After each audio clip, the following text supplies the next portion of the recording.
आज की इस खबर में आपको कॉलेज में ऑनलाइन और ऑफलाइन क्लासेस को लेकर जो क्या चल रहा है वो सब बताया जाएगा। उसके बाद 2,14,000 स्टूडेंट के मार्कशीट अटक गए तो क्या है पूरा मामला ये बताया जाएगा। उसके बाद रिजल्ट नहीं आने की वजह से स्टूडेंट जो है परेशान हो रहे हैं, तो ये कहाँ की खबर ये आपको बताया जाए। उसके बाद 12वीं पास के जो गर्ल्स स्टूडेंट है उनके लिए 1 लाख तक का स्कॉलरशिप है, तो ये इसके लिए कहाँ से स्कॉलरशिप जारी हुई है और कहाँ से आप इसके लिए अप्लाई कर सकते हैं ये बताया जाएगा।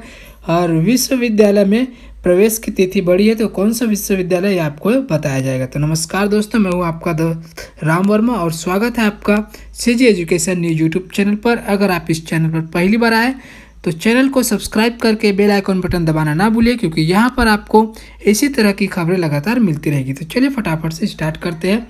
तो जगदलपुर से खबर है, तो शासकीय स्नातकोत्तर महाविद्यालय के जन भागीदारी समिति के सदस्य जावेद खान द्वारा शहीद महेंद्र कर्म विश्वविद्यालय में प्रवेश के लिए आवेदन पत्र की हार्ड कॉपी जमा करने की अंतिम तिथि में बढ़ोतरी करने की मांग को विश्वविद्यालय ने मान लिया है। विदित हो कि 20 सितंबर को बस्तर विश्वविद्यालय में प्रवेश हेतु आवेदन पत्र की हार्ड कॉपी जमा करने की अंतिम तिथि निर्धारित की गई थी, परंतु 20 अगस्त को सर्व आदिवासी समाज द्वारा अपनी मांगों को लेकर प्रदेश भर में जगह जगह चक्का जाम किया गया, जिसके चलते अनेक छात्र छात्राएं उस चक्का जाम में फंसने के चलते अंतिम दिन में अपने आवेदन पत्र की हार्ड कॉपी जमा करने से वंचित हो गए थे।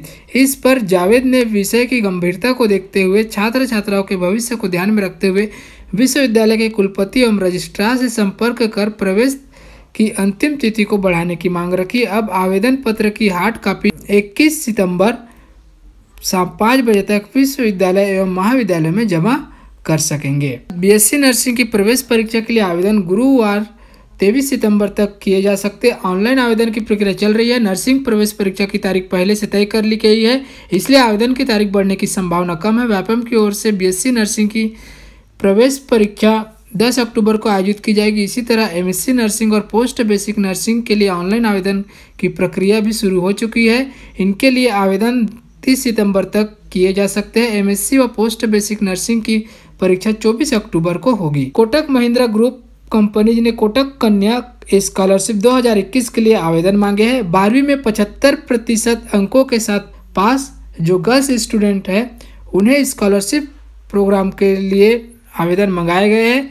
साथ ही उन्हें व्यावसायिक पाठ्यक्रम जैसे कि engineering, medical, architecture, designing, specialised commerce, finance और कंप्यूटर कोर्स के अलावा CA, CS, CFA, CWA, LLB पाठ्यक्रमों में किसी मान्यता प्राप्त शिक्षा संस्था में प्रवेश लिया हो। आवेदकों की पारिवारिक 3 लाख प्रति वर्ष या फिर इससे कम होनी चाहिए।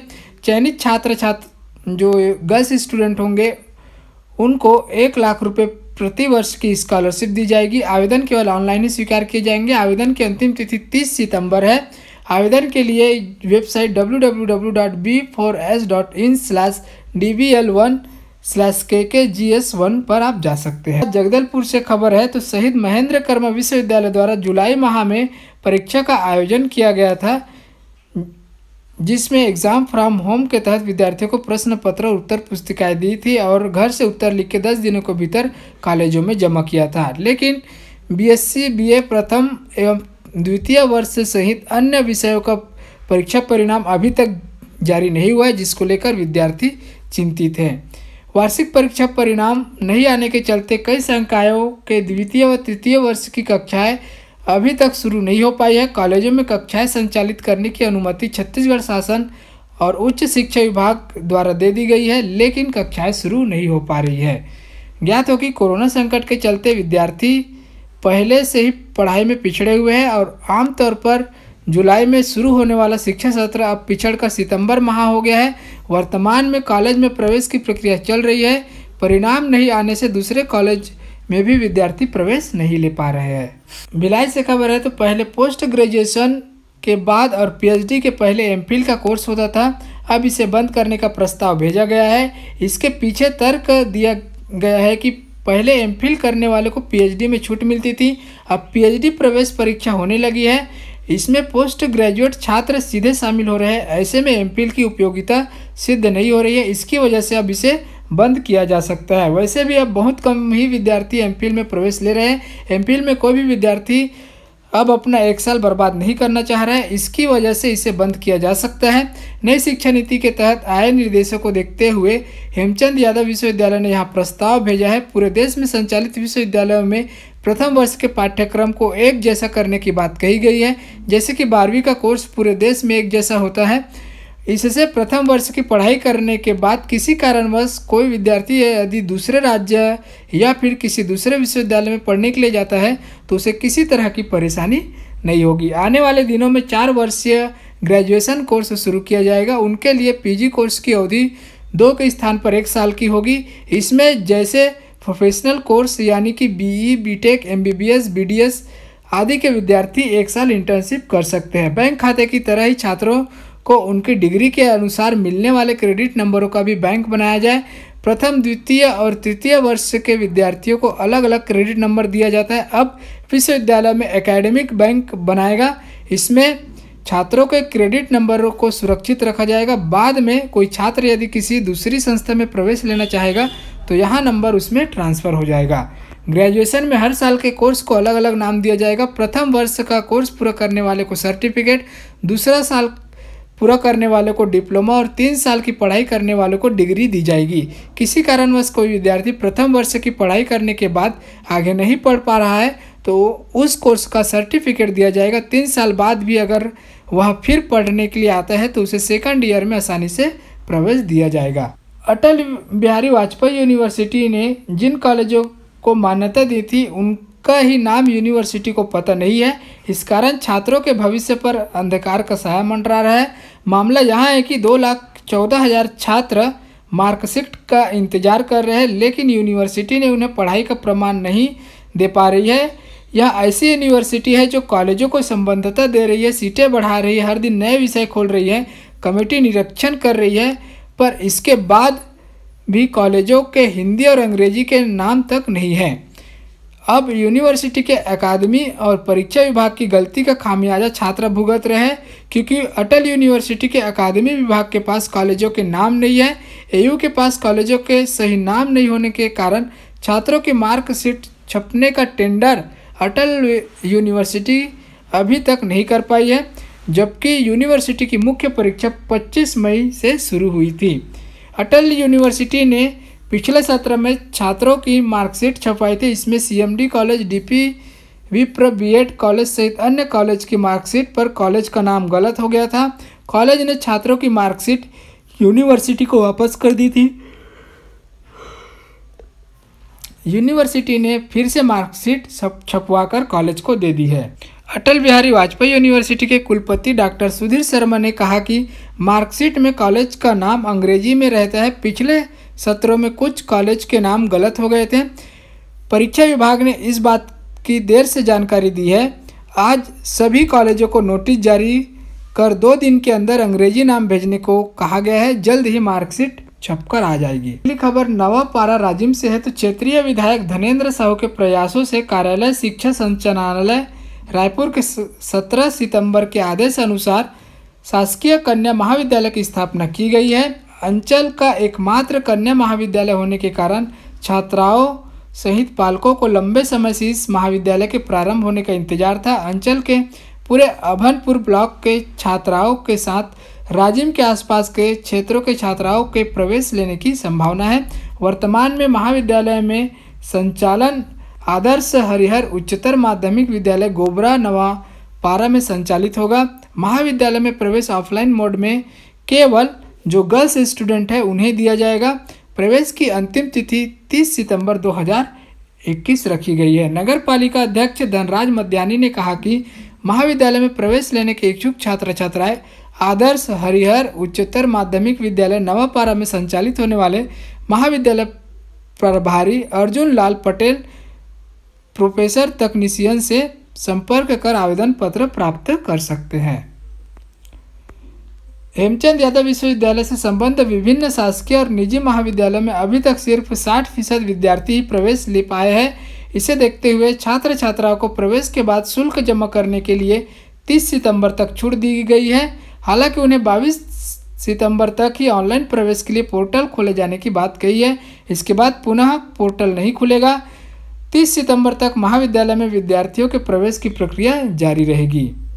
फिलहाल इन दिनों शासकीय और निजी महाविद्यालयों में प्रवेश का सिलसिला चल रहा है। अभी तक शासकीय और निजी महाविद्यालयों में 60% विद्यार्थियों ने ही प्रवेश लिया है। सितंबर का महीना आधे से ज़्यादा गुजर चुका है, लेकिन कॉलेजों में फर्स्ट ईयर की कक्षाएं शुरू नहीं हुई है, न ही सेकंड ईयर या फाइनल ईयर की कक्षाएं लग रही है।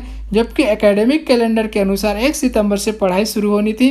कक्षाएं लगने में देरी की वजह छात्राओं को नुकसान हो रहा है।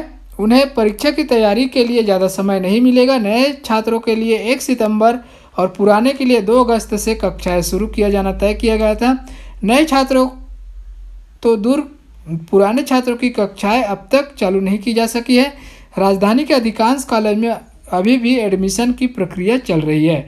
उच्च शिक्षा के एकेडमिक कैलेंडर के अनुसार भी 1 सितंबर से कक्षाएं शुरू हो जानी चाहिए थी, लेकिन फर्स्ट ईयर में प्रवेश की प्रक्रिया में देरी हो रही है। आवेदन तो अगस्त में मंगाए गए थे, लेकिन अब तक प्रक्रिया पूरी नहीं की गई। सरकारी कॉलेजों में आधे सीटें खाली है, प्राइवेट में भी बड़ी संख्या में सीटें खाली है। कॉलेज प्रबंधन का फोकस सीटें भरने में है। इस वजह से कक्षाएं शुरू करने को लेकर अब तक कोई घोषणा नहीं की गई है। बीएड की कक्षा भी इस बार देर से शुरू होगी, इसीलिए प्रथम सेमेस्टर के एग्ज़ाम में देरी होगी। बीएड के लिए पिछले दिनों व्यावसायिक परीक्षा मंडल व्यापम के माध्यम से प्रवेश परीक्षा आयोजित की गई थी। अभी इसके मॉडल आंसर जारी किए गए हैं। इस महीने नतीजे जारी किए जा सकते हैं। बीएड में काउंसलिंग के आधार पर सीटों का आवंटन किया जाता है। इस तरह से यदि अक्टूबर में भी काउंसलिंग शुरू होती है तो उसकी प्रक्रिया नवंबर तक चलेगी। इस तरह से बीएड की पढ़ाई भी देर से शुरू होगी। बीएड सेमेस्टर प्रणाली के तहत है। इसके अनुसार प्रति 6 महीने में परीक्षा होती है। गुरु घासीदास सेंट्रल यूनिवर्सिटी में लॉ विभाग में संचालित हो रहा है। वहीं अटल बिहारी वाजपेयी यूनिवर्सिटी और एसएनपीयू से संबद्ध 8 लॉ कॉलेज हैं। इन कॉलेजों में हर साल बार काउंसिलिंग ऑफ इंडिया से मान्यता लेनी होती है। इसके बाद बीसीआई या तो कॉलेज का निरीक्षण करती है या पैसे मिलने के बाद रिन्यूअल कर देती है। बीसीआई ने 31 मार्च 2021 को कॉलेज की मान्यता की लिस्ट अपडेट करके वेबसाइट पर अपलोड की है। इसमें गुरु घासीदास सेंट्रल यूनिवर्सिटी को 5 साल का बीए एलएलबी और बीकॉम एलएलबी चलाने के लिए 2013-14 तक की संबद्धता दी गई थी।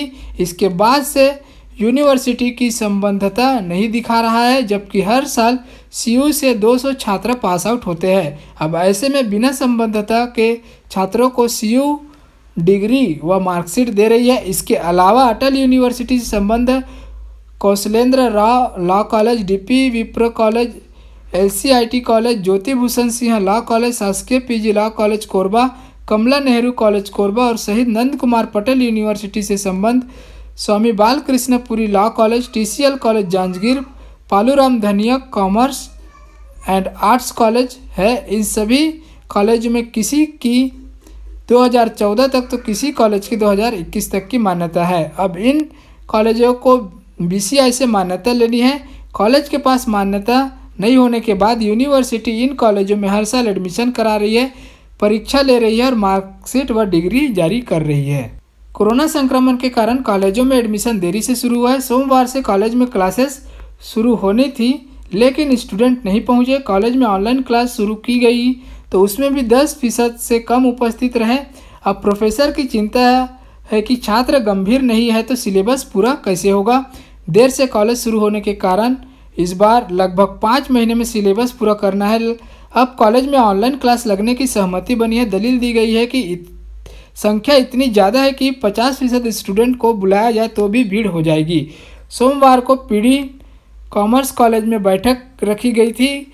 कॉलेज में सहमति बनी है कि अभी ऑनलाइन पढ़ाई होगी। कॉलेज के प्रोफेसर बसंत पटेल ने बताया कि अक्टूबर से पढ़ाई ऑफलाइन शुरू की जाएगी। गर्ल्स कॉलेज में सोमवार को पहली ऑनलाइन क्लास शुरू हुई, जिसमें लगभग 10% स्टूडेंट जुड़े। आर्ट्स संकाय के प्रोफेसर बीके भगत ने बताया कि स्टूडेंट कॉलेज नहीं आ रहे हैं। ऑनलाइन पढ़ाई में भी रुझान कम है। डिग्री कॉलेज के प्राचार्य डॉक्टर अंजनी तिवारी ने बताया कि एग्ज़ाम चल रहा है, उनकी उत्तर पुस्तिकाएँ भी जमा होनी, इसके बाद 2-3 दिन के भीतर पढ़ाई शुरू कराई जाएगी। देश भर के सभी केंद्रीय विश्वविद्यालयों को कॉलेज में प्रवेश के समय सीबीएसई द्वारा शुरू किए गए नए पाठ्यक्रम में प्राप्त अंकों को महत्व देना होगा। विश्वविद्यालय अनुदान आयोग ने सभी विश्वविद्यालयों से कहा है कि वे दाखिले के दौरान अप्लाइड मैथ विषय में हासिल किए गए अंकों का ध्यान रखें। यहाँ पर दुर्ग से खबर है तो इंग्लिश मीडियम स्कूल के सभी विद्यार्थियों के 2 जोड़ी यूनिफॉर्म के लिए 540 रुपये मिलेंगे। हाईकोर्ट बिलासपुर ने निःशुल्क बाल शिक्षा अधिकार अधिनियम के हिसाब से सरकार किसी भी बच्चे को पठन लेखन सामग्री यूनिफॉर्म के लिए नगद राशि नहीं दे सकती। भिलाई के समाज सेवी सीवी भगवंत राव ने वर्ष 2018 में जनहित याचिका दायर की। कोर्ट ने कहा कि यदि आदेश का पालन नहीं होगा तो स्कूल की मान्यता रद्द कर दी जाएगी। अब यहाँ पर ड्रेस की बजाय 2 जोड़ी ड्रेस के लिए 540 रुपये दिए जाएंगे। तो ये था दोस्तों छत्तीसगढ़ के शिक्षा से जुड़ी हुई तमाम खबरें। ये खबरें आपको कैसी लगी, अच्छी लगी तो लाइक कीजिए और अपने सभी दोस्तों को शेयर कीजिए और ऐसे ही लेटेस्ट अपडेट पाने के लिए चैनल को सब्सक्राइब करके बेल आइकन बटन दबाइए। धन्यवाद, मिलते हैं अगली वीडियो में।